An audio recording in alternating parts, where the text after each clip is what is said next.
Hello, this is Chiak.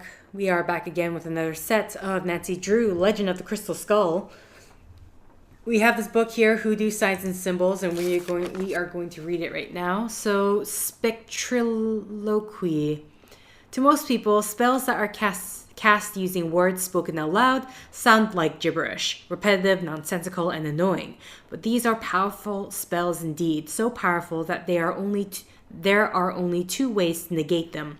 One is to discern the precise meaning and purpose of the spell and to vocalize the appropriate counterspell. By this demands intimate knowledge not only of hoodoo words but of the motivation of the spell's creator, and this is often impossible. The more common method of disenchantment involves writing the symbolic equivalent of the spell on the object placed between the originator of the spell and its recipient, a practice known as spectriloquy. Once a spell is broken down into individual sounds, each sound is translated into a letter from the spectral alphabet and then drawn left to right on the fence, wall, or window. That's basically what we got on the wall. The spectral alphabet is comprised of 28 symbols and is based on 4 basic vocal sounds. A, U, E. Almost all hoodoo words can be represented by modifying these 4 basic symbols. Okay. What I'm going to do right now is take a picture of this, because I do not want to have to go back and forth. Got the picture? Good enough? Alright, so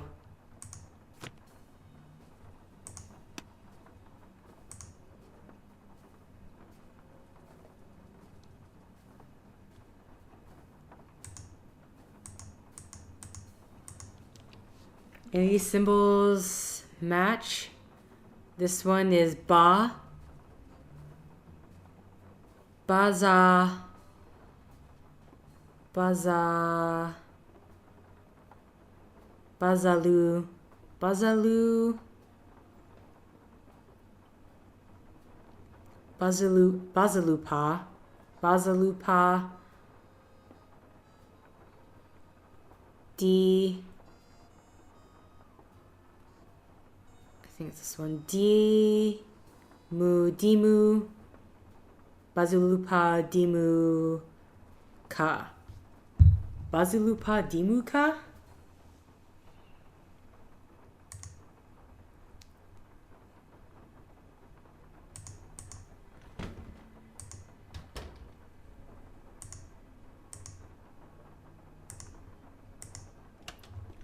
Okay, just wondering if it technically automatically locks behind us. There we go, it does.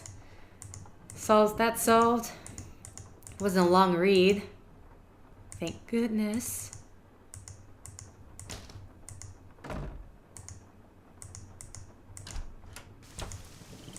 You bring me that cocoa kringle bar like I asked? Mm-hmm. Right here. Bless you. I'm so hungry I could devour these plants I'm potting up, dirt and all. How else may I be of service to you? Whose boat is tied up down there where the bayou comes up to the cemetery? Do you know? That would be my boat. Comes in very handy when I need to forage for certain swamp-dwelling plants. Those weird symbols on the wall in your room, do you know who painted them? I did. Fact of the matter is, there's a spirit living in that wall. A spirit? Got a voice that'd send shivers down the spine of Dracula himself. Used to hear it sometimes, in the dead of night, half talking, half whispering, saying this one word I never heard before, like it was from a language no one on earth spoke. And suddenly, I knew. The spirit was trying to cast a spell on me. So I got me a book and found out that by painting the word I heard on the wall, syllable by syllable, in hoodoo signs, I could counteract the word's power. And you know what? The spirit has not spoken that word or any other since. What was the word? Darling, a sack full of water moccasins couldn't get me to say that word out loud. Nor will I write it down, no sir. Not ever, ever, ever. I'll leave you to your potting. Fare thee well. Don't worry, I got it. Okay, so we need to make our way back. So if I can remember the path I took.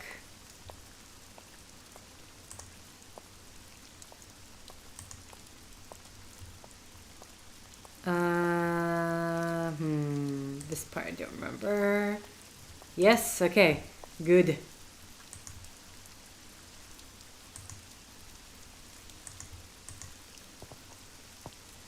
Okay, that's Nancy's doing that herself, not me. A worm.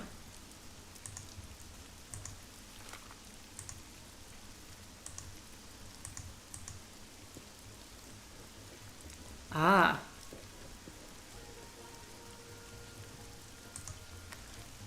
The raven.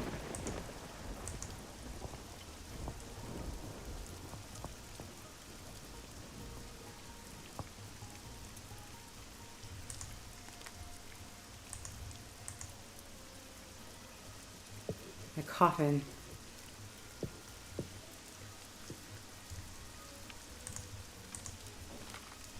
Okay, is that it? Let's see. That there. Just want to make sure.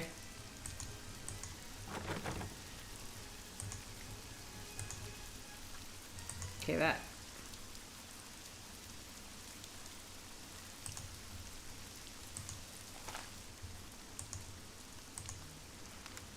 That's the other drawing. I just want to see for sure, is it the same one? Promise I can't tell from this distance. Nope. Okay, good. We can... Where? I keep missing the one with the bird. Earthworm. There we go. So yeah, it is the same.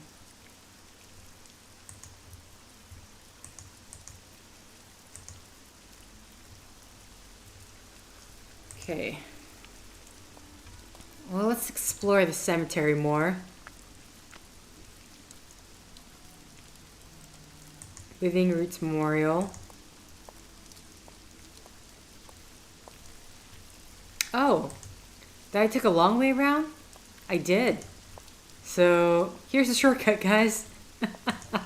Oh my god. Over here was the dead end.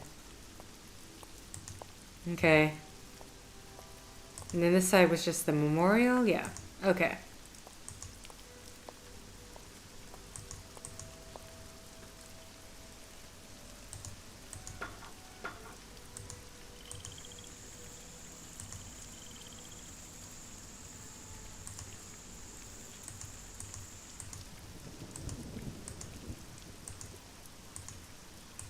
Hello again. Nice talking to you. Fare thee well. All right.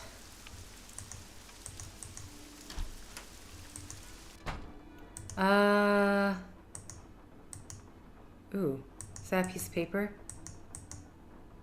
Oh, you're alive. What was that? That was Uncle Bruno's pet iguana, Iggy. He's always in here stealing paper. He must be using it to build a nest or something. Look, I had all those books arranged so they fit perfectly in that box. Put them back in, okay? I don't have time. I just want to look through this one book. Go right ahead, after you put all those other books back. Okay.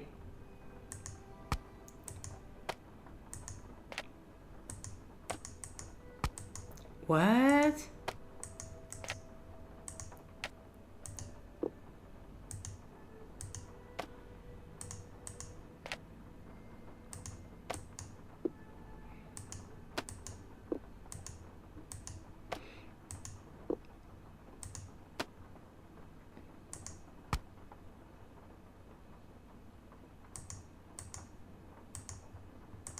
Okay, I need to move this book.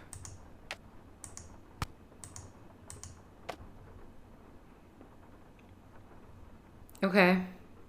Interesting.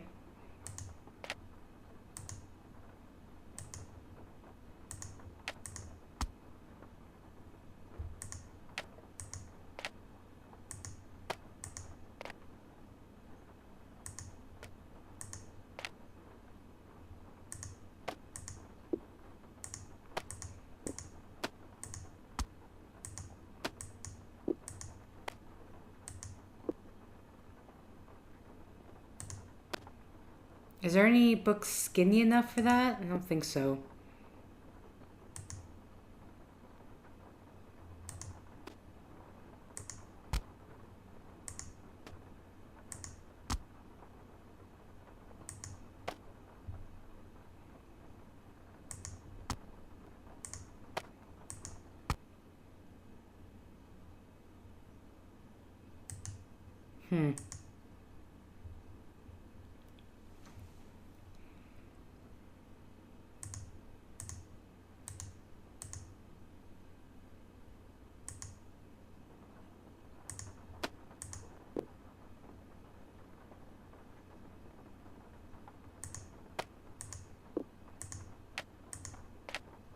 It's a tiny little thing there.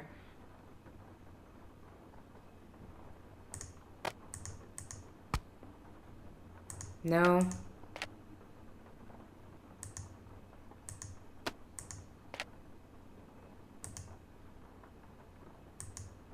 Okay, it's too big. So for sure... Oh, wait. Okay, so that does fit there, lengthwise. So...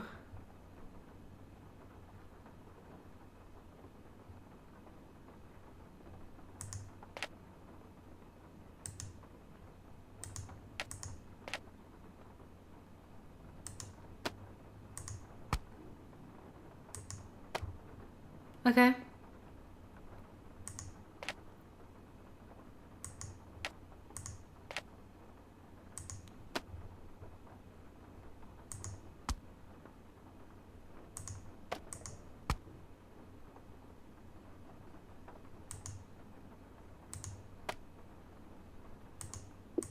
That's not gonna work.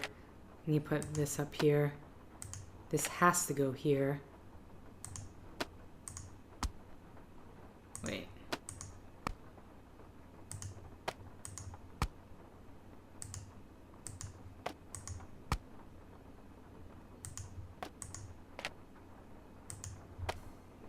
The Crystal Skull, Fact or Fable.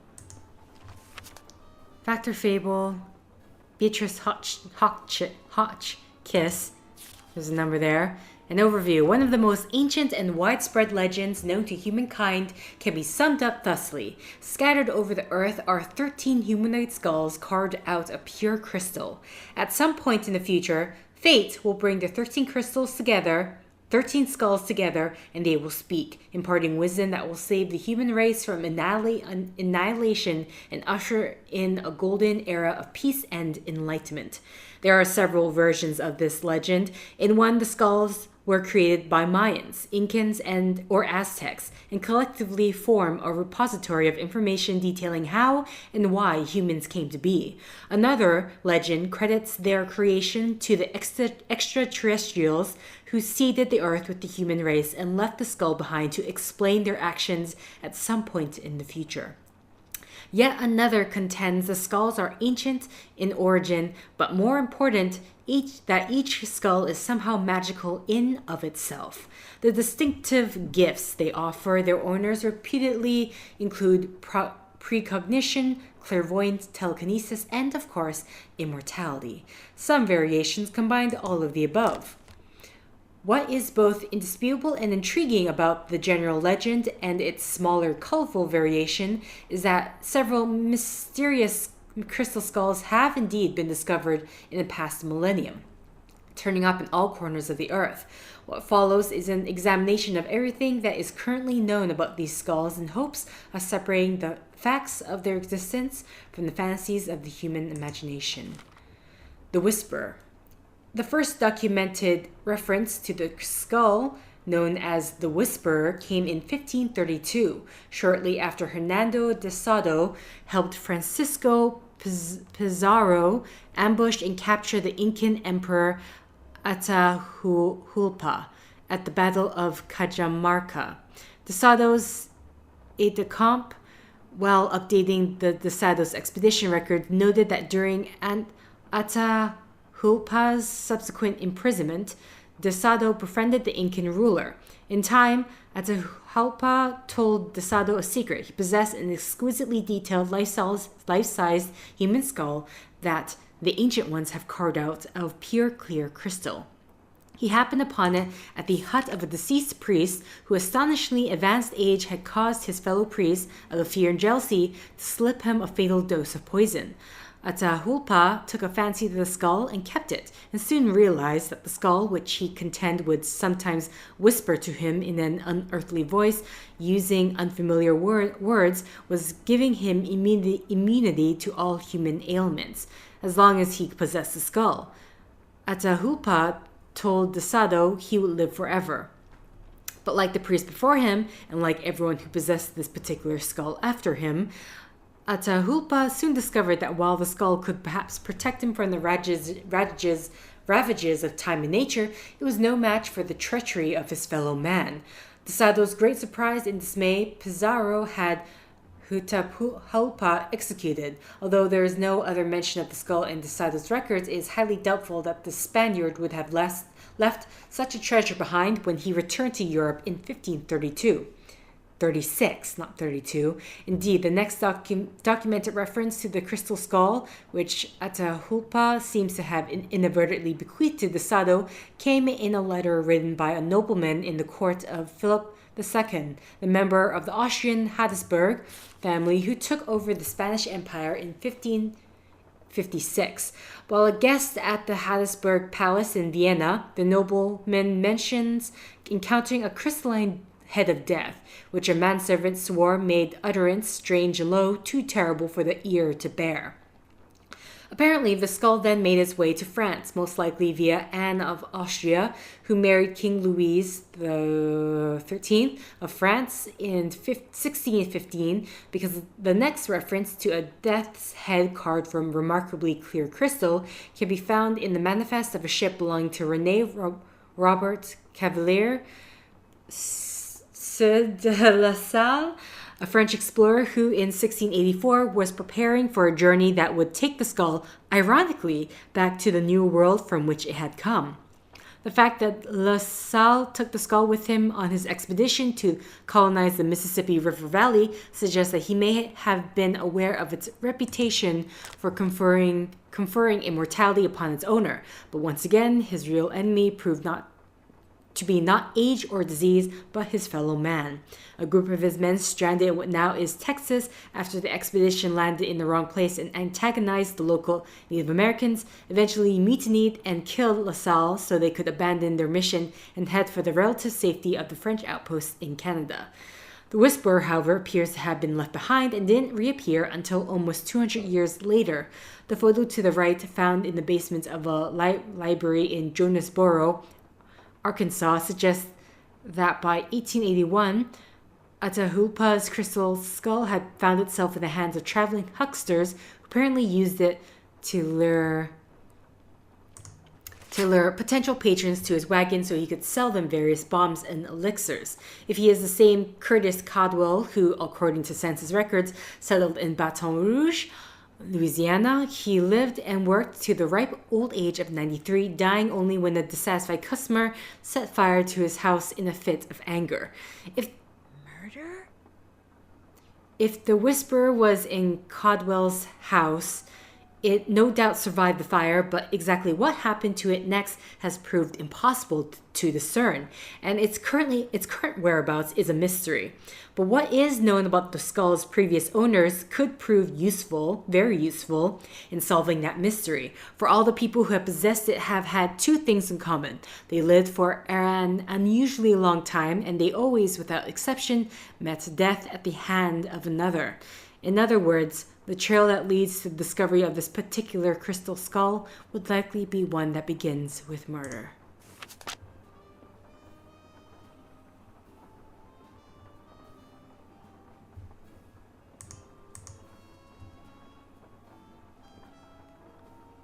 Okay.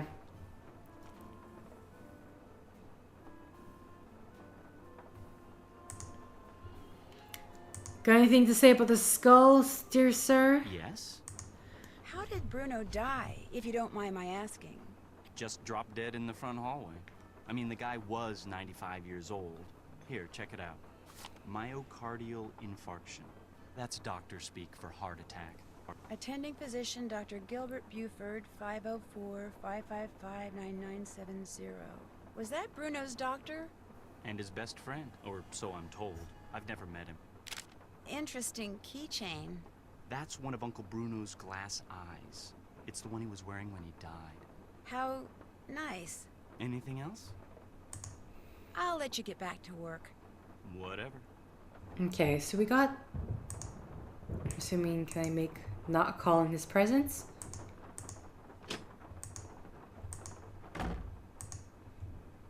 Okay.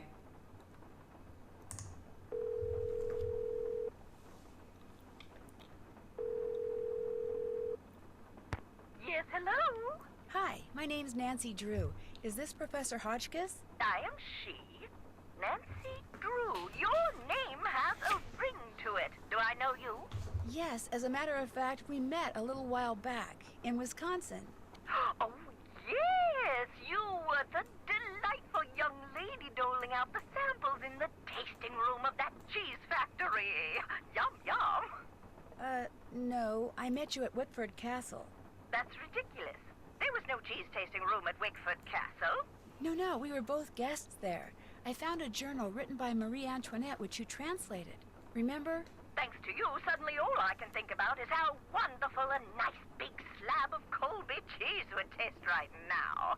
Listen, Mandy, I'm on a deadline, so if you could please just tell me why you called. But my name isn't... Deadline! Let's cut to the chase, shall we? Chop, chop. Okay. Did a man from New Orleans named Bruno Bollet ever call you? Ah, now there's a name you can remember. Bollet. Nice and French.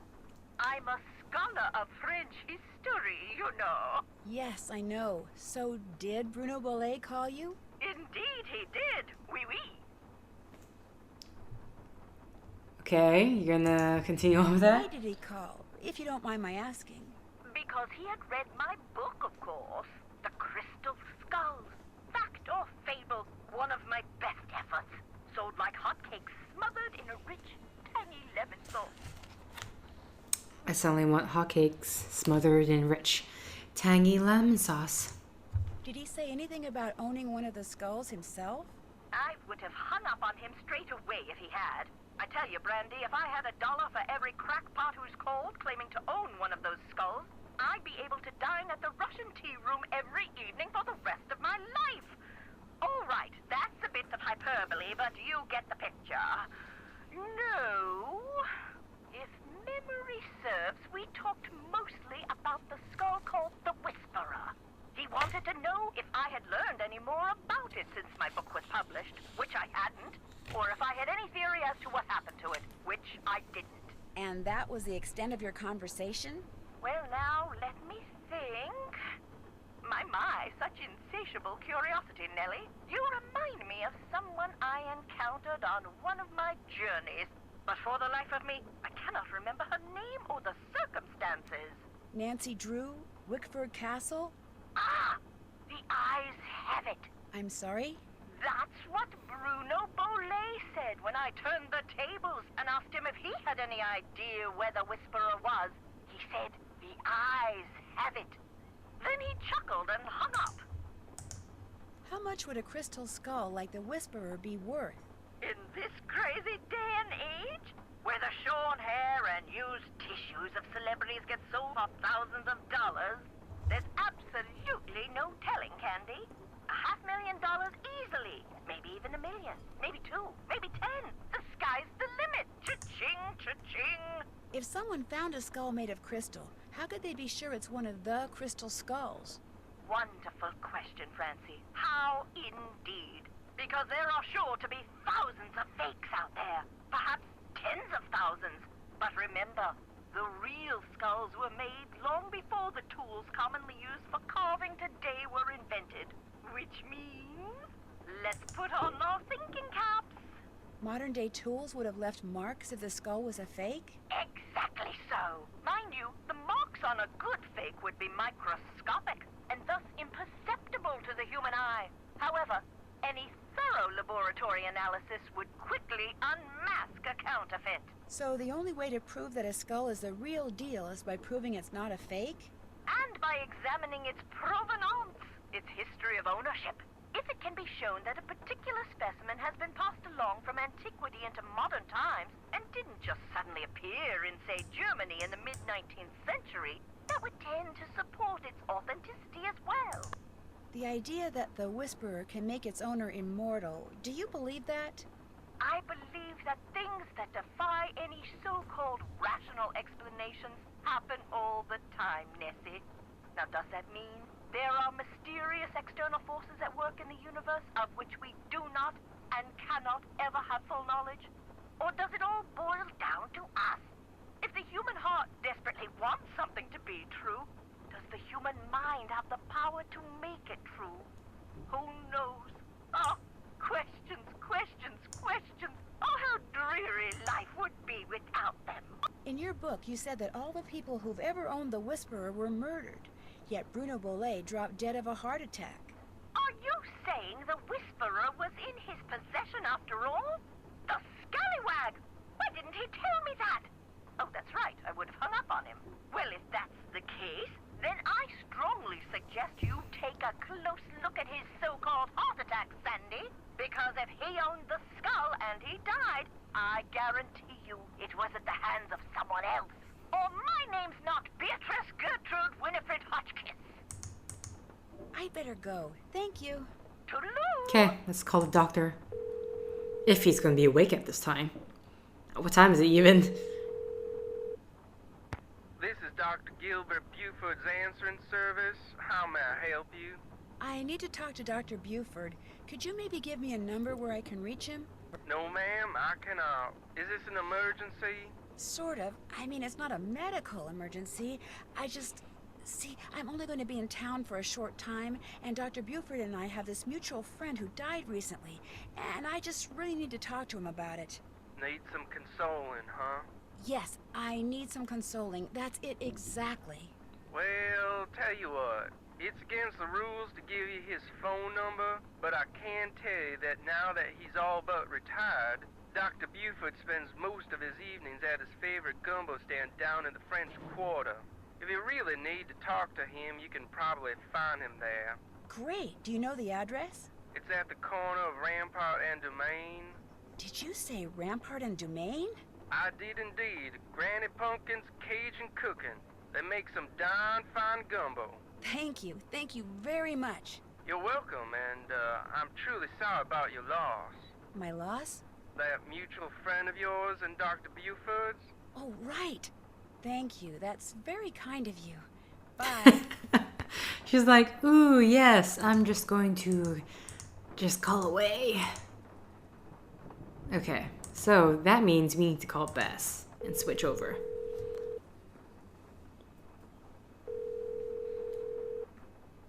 Hello? Hi, Bess. It's me.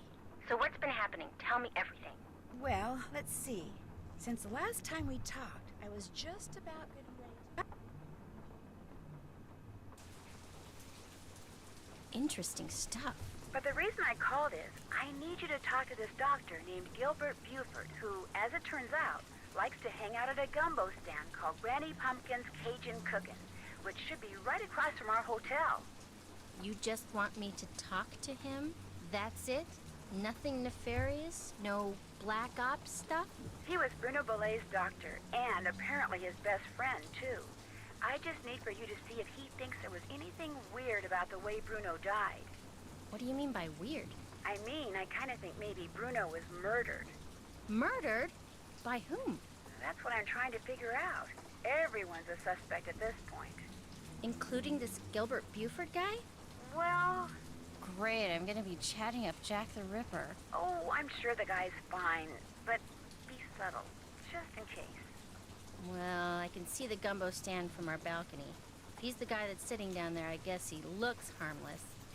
Okay, I'll go talk to him. Thanks, Bess. Let me know what happens. Cheerio! I don't think I've ever tried gumbo. What looks good to you? Granny's seafood gumbo, Granddad's bull crawfish. A A bowl of gumbo, please. Knock yourself out.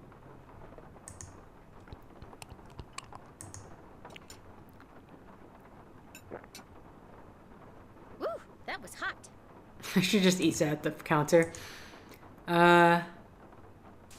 Let's go talk to him. It's kind of weird that it's like... Why, hello, young lady. How kind of you to grace an old man with your lovely presence. It's weird that I have to, like, run all the way up to the balcony just to come back down. Are you Dr. Gilbert Buford? I'm delighted to report that I am indeed. Do you mind if I join you? Of course not.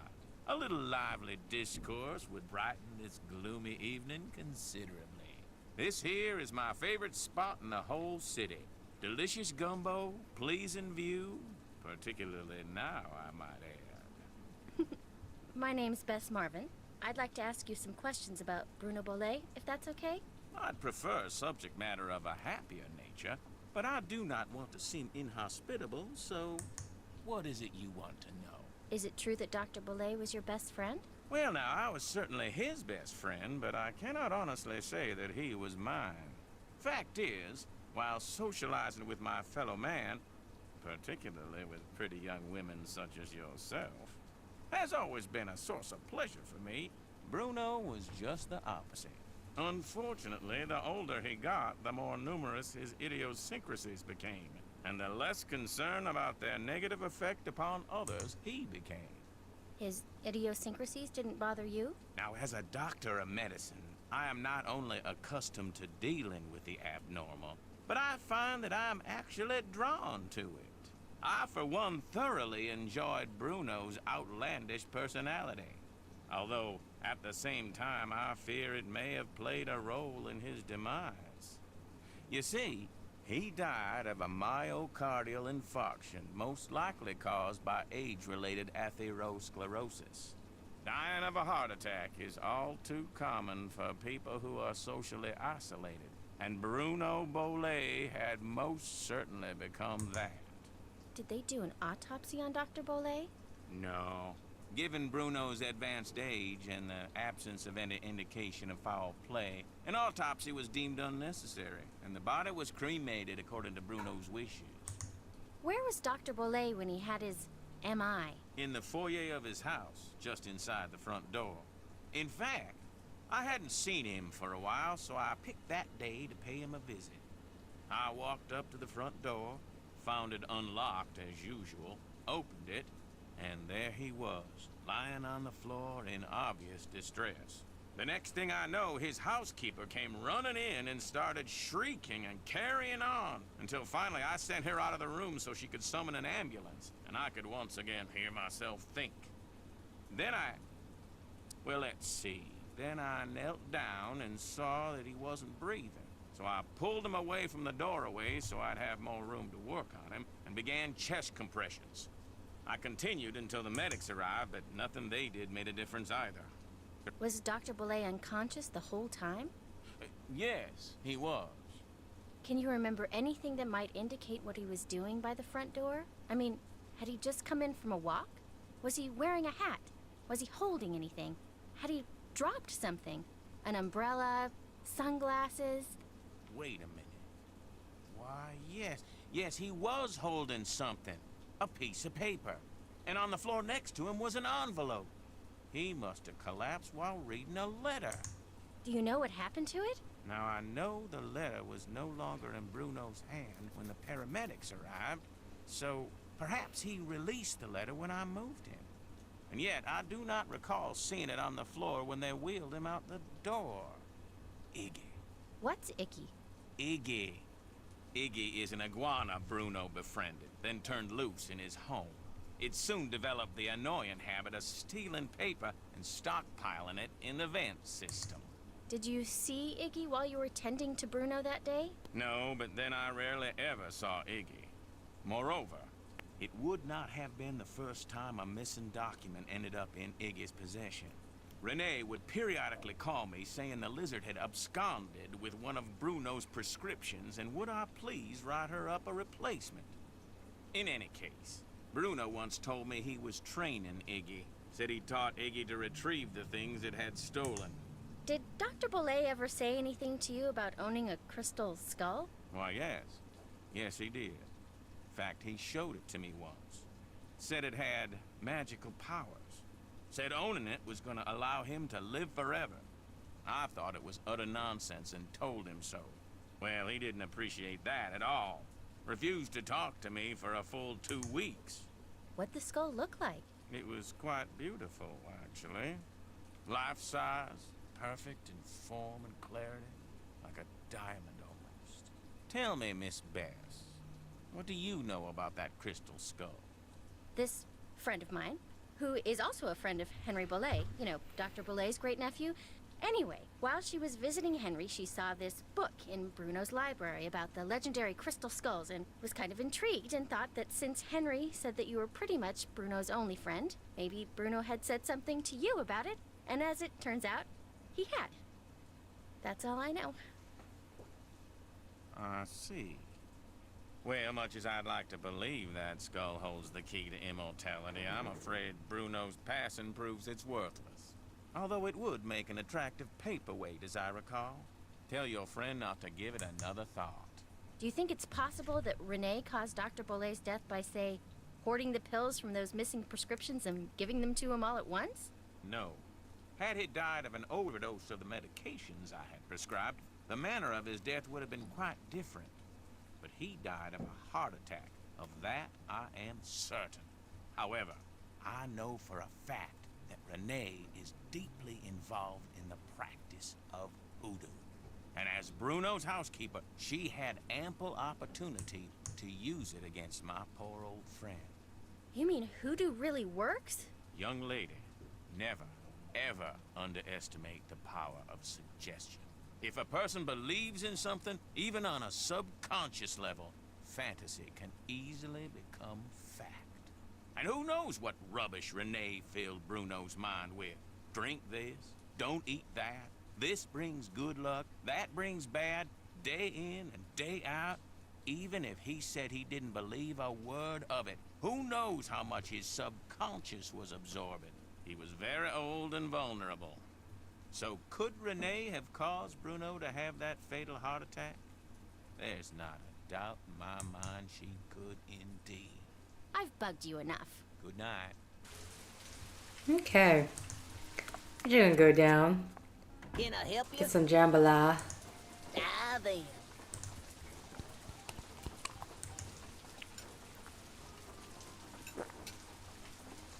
Hot, but yummy. Okay. I might as well just eat the other thing. I don't know if there's any sort of little prize, but... Dive in. The hell? That was yummy. I'm pretty sure this... What did you do with the shells, Bess? Okay. Either way, I'm gonna have to end the set here. Well, actually, let's just call Nancy, maybe get transferred over, and then end the set there.